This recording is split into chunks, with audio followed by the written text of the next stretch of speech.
గుండెల మీద చేసుకుని హానెస్ట్‌గా కామెంట్ చేయండి. 2024 ఎన్నికల్లో వైఎస్ జగన్ ఓడిపోవడానికి సజ్జల రామకృష్ణారెడ్డి కూడా ఒక ముఖ్య కారణం అని చాలామంది ఆహ్, ఆరోపించినటువంటి పరిస్థితులున్నాయి అప్పట్లో. ఇప్పటికి కూడా ఆరోపించేవాళ్ళున్నారు.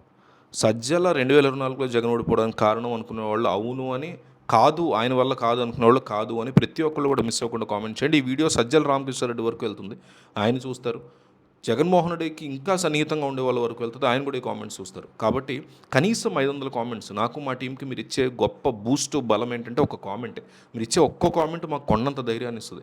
దయచేసి ఒక 500 కామెంట్స్ వేసి సజ్జల వల్లే 2024లో జగన్ ఓడిపోయారు అంటే అవును అని, అలాంటిది ఏమీ లేదు అని కాదు అంటే ఖచ్చితంగా కామెంట్ చేయండి. ఆంధ్రప్రదేశ్ రాజధాని అమరావతికి సంబంధించి గతంలో ఒకే రాజధాని అని చెప్పి ఒకసారి 2019 ముందు, తర్వాత 2019లో అధికారంలోకి వచ్చాక 3 రాజధానులు అని చెప్పి, తాజాగా ఏమో 2026లో మావిగన్ అనేటువంటి కొత్త అంశాన్ని తెర మీద తీసుకురావడం అనేది దుమారాన్ని రేకెత్తిస్తుంది వైసీపీకి.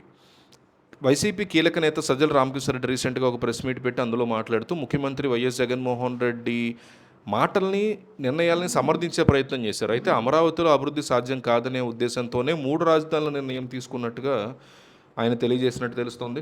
ఒకానొక సందర్భంలో జగన్మోహన్ రెడ్డికి ఏమైనా తేట అంటూ ఆయన ప్రశ్నించారు ప్రెస్ మీట్లో. లైవ్లోనే ఆయన నోరు జారి ఇట్లాంటి పదాన్ని జగన్ పేరు ముందు వాడడం అనేది వైసీపీతో పాటు బయట కూడా చర్చనీయాంశమైంది. సహజంగా తెలుగు వ్యవహారిక భాషలో తీటా అనే దానికి దూల లేదా దురద అనేటువంటి దానికి వస్తుంది. ఏదైనా ఒక పనిని అనవసరంగా లేదా కావాలని పెట్టుకోవడం అనేటువంటి ఒక వ్యంగ్య అర్థాన్ని సృష్టిస్తుంది. మాజీ ముఖ్యమంత్రిని మేధావిగా సృష్టించాలి, చిత్రించాలి అనే క్రమంలో భాగంగా సజ్జలు ఇట్లాంటి పదాన్ని వాడడం ఆయన్ని ఇప్పుడు రివర్స్లో ఇరకాటంలో పడేసినట్టే కనిపిస్తుంది. జగన్మోహన్ రెడ్డికి ఏమైనా పిచ్చా లేకపోతే దూల అన్నట్టుగా సజ్జల మాటలు ధ్వనిస్తూ ఉండడంతో సొంత పార్టీ నాయకుడే ఇట్లా మాట్లాడడం ఆయన రాజకీయ అపరిపక్వతని సూచిస్తోంది అంటున్నారు విశ్లేషకులు.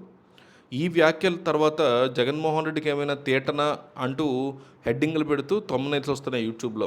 ఒక పక్క అమరావతికి మద్దతు ఇచ్చి అధికారంలోకి వచ్చాకేమో 3 రాజధానులు అని చెప్పి మళ్ళీ ఇప్పుడు ఆ బిల్లుని వెనక్కి తీసుకుని ఇప్పుడు మళ్ళీ కొత్త పేర్లతో మావిగన్ లాంటి పేర్లతో చూస్తుంటే అది తేట కొద్దీ చేసిన పనులాగే ఉన్నాయి కదా అంటూ తెలుగుదేశం పార్టీ సపోర్టర్లు విమర్శిస్తున్నారు. ఇంకో పక్క సజ్జల రామకృష్ణారెడ్డి జగన్ యొక్క నిర్ణయాలను గొప్పగా చెప్పబోయి అదేదో దూలతో చేశారులే అన్నట్టుగా మాట్లాడడం అనేది విపక్షాలకి ఆయనే చేతిలో ఒక ఆయుధాన్ని పెట్టినట్లయింది.